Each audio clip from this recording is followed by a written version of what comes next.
We start the day's other headlines in Massachusetts. Authorities say a fire at an assisted living facility killed at least 9 people, dozens more were injured.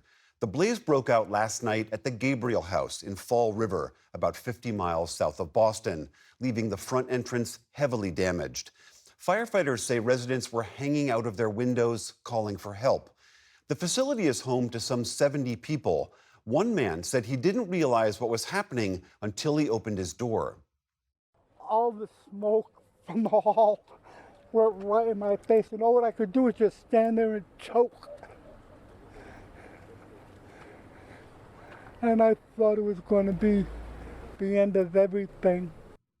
Authorities rescued him and dozens of others from the burning building. Meantime, a Massachusetts firefighters union say a lack of staffing hindered the response to the blaze. The cause of the fire is under investigation. Arizona's governor is calling for a federal investigation into why a wildfire along the Grand Canyon was initially treated as a controlled burn and not immediately put out. As of this afternoon, the Dragon Bravo fire had burned around 6,000 acres and was 0% contained. So far, it's burned some 80 structures, including the historic Grand Canyon Lodge. The blaze was ignited by lightning strikes on the 4th of July and quickly grew amid hot and dry conditions, prompting officials to close the area to visitors for the rest of the year. The Supreme Court today cleared the way for the Trump administration to proceed with the dismantling of the Department of Education. The justices paused an order from a judge in Boston who had blocked the firing of nearly 1,400 workers. As is typical with such cases, the order was unsigned and gave no reasoning. But Justice Sonia Sotomayor wrote a dissent, joined by the court's other 2 liberal members. The order is technically temporary as appeals make their way through the courts, but it is a major victory for President Trump, who had made the dismantling of that agency one of his signature campaign promises. Turning to the Middle East, authorities in Gaza say that Israeli strikes killed at least 31 Palestinians across the territory overnight. Hospital officials in the southern city of Khan Yunis said that at least 12 people were killed there, including 3 who were waiting at an aid distribution center. Israel says it only targets militants and blames civilian deaths on Hamas. Also today, UN agencies are warning that fuel shortages are threatening their humanitarian operations. They say some hospitals have already gone dark. Separately, Israel says it struck military tanks in Syria today amid new clashes between Bedouin groups and local militias. Syrian officials say more than 30 people were killed, though the Syrian Observatory for Human Rights puts the figure much higher.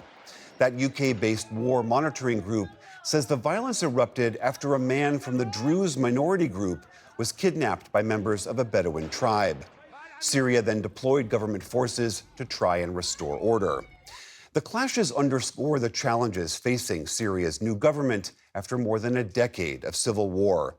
Israel has periodically involved itself in support of the Druze in Syria. Stocks on Wall Street held near record levels today as investors shook off the latest tariff concerns. The Dow Jones Industrial Average added 88 points on the day. The Nasdaq climbed more than 50 points, or about 0.25%. The S&P 500 also ended in positive territory. And France celebrated Bastille Day today.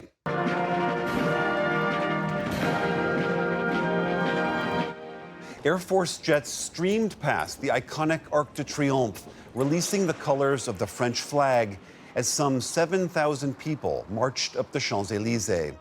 The nation's biggest holiday marks the storming of the Bastille Fortress in 1789, a pivotal moment in the lead-up to the French Revolution.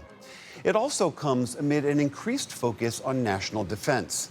A day earlier, President Emmanuel Macron pledged to double France's military budget by 2027. That's 3 years earlier than planned.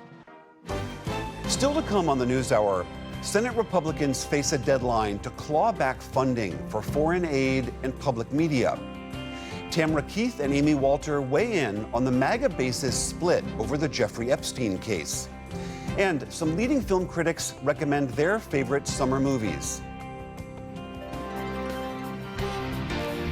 This is the PBS NewsHour from the David M. Rubenstein Studio at WETA in Washington and in the West from the Walter Cronkite School of Journalism at Arizona State University.